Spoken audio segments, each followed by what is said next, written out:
Okay, yeah. So anyway, with the resume tips, education, just have a section on it if you care about it. If you don't have a strong educational experience, you can get rid of it and just replace that section with certifications or publications or something else. Okay, so the last two sections that I typically will always have is skills. And when you write about your skills, organize them into different sections that are relevant to you.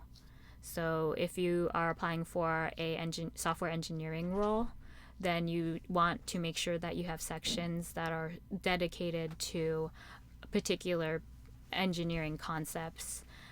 So you may want to break it down from front end technology, programming languages, and separate it out from programming tooling, or cloud technologies. So the sections will change depending on what you're applying for and what it looks like. For example, the sections for skills will look different for an engineering manager than for a developer. So that's just my tips there, but just have a skills section separated from your experiences and your education, because that's also gonna be what like gets that's also what recruiters are going to look at when they're looking at resumes and they're screening them, because it has to somewhat match or be related to the job description. And I always recommend that if you're building out a resume, take a look at the skills section and make sure it's in line with the job description, because almost always a hiring manager is going to look at the skills and see if you're going to be a good fit. You're going to have potential for the role that they have opened up. I mean, honestly, when you're interviewing and asking people questions, like you're just gauging people on potential, right? Because you don't really know that person.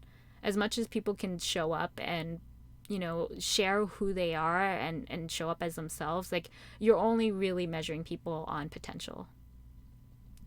All right, and then the experience piece of it, right? If you have relevant experience or projects, start with the title first. So if you're a software engineer, whatever the title is, right? Clean that title up, have it first, and then you can share like the company and the location and like the dates, right? But always start with the title first. That just helps cleans it up.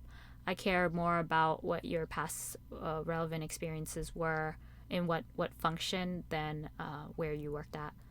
And then tell the software development story, lifecycle story in your bullet points. So if you were working on a project that was a front end development, you'd have bullets about like what you did. Make sure it flows really well with the software development lifecycle. If you're not sure what the software development lifecycle is, just look it up, right? Because there's every time you're building software, right? You're gonna plan for the work, you're gonna size it up, you're gonna develop, right, and then you're gonna test, and then you're gonna deploy. Like it's a cycle. It's a cycle that you're gonna do, and so you want to talk about your experiences in that way. And that's the other thing too, is like the more holistic it is, the stronger base you'll have. Yeah. And if we ever do resume reviews here, I'll show you firsthand how to do that. Oh, and yeah, Nick posted his resume that got him into Google. See, so he has like at the top he has name, number, email, contact, right? And that's what I said to have. Like I said, if you have a profile, you can link to your profile, and then he has a skills section.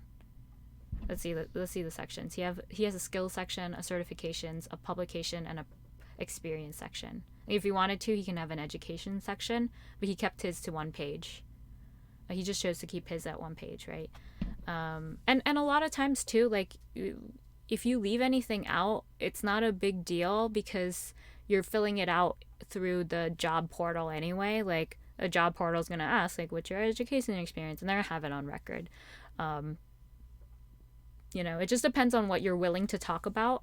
Like one thing that I had when I got my role was an education experience, because I wanted to showcase that I am a recent, like I come up from the generation of machine learning that's very new. That's like very focused in deep learning, reinforcement learning, like neural networks, right? And I had finished my degree recently, so I had that in my education portion. It was like, oh, I have a degree in computer science that's specialized in machine learning. And that's what I use to answer questions of like, what's your experience with machine learning? I'd say like, oh, I read publications and I copied. I have hands-on experience building out deep neural networks and projects because through my degree program where we, replicated recent research papers from 2019 and 2020, that sort of thing. So I was able to talk about, and then I was able to go into the technical details, the deep technical details. But I built off of that. I used that as my foundation to springboard. It depends on how you want to springboard, right? Like Nick was probably springboarding off of the work that he did with functional programming, because that's what it looks like. That's what it looked like, right? He has all these themes about Scala, functional programming, Akka, MapReduce, which is called MapR stands for, it's related to MapReduce, I assume. Spark jobs. So that was his springboard, right? So he showcased that. That's how he gained specialty or expertise. So, that's one way that you can do that. But yeah, again, like kept it clean. Didn't do bullet points, but they're written down in like one sentence lines. Keep them clean. Like if you're writing sentences that are 3 lines long, keep them cut some words out. Keep them 2 lines. Like take a look at it. And sometimes it takes several iterations and people going through your resume for you to be able to get it right. So that's just a heads up to people. Like it have people look at your resume, like take a look at it a bunch of times. But don't let it stop you. Like go apply with that resume. If you're getting calls back, focus on the interview process itself. Shift the discussion to the interview process itself. If you're not getting callbacks, keep working on that resume. Keep looking at job descriptions, and maybe as you're reading the job description and like what they're expecting from you, you slowly start to integrate that into your resume as well.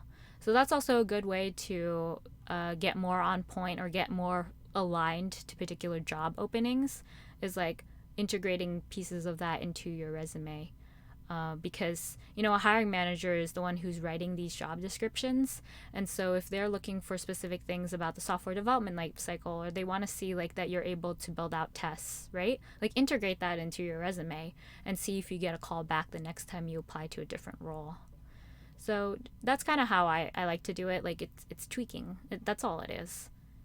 And every resume is going to be a little bit different for different types of roles. And even if it's the same type of role, but just in a different industry, it may look different.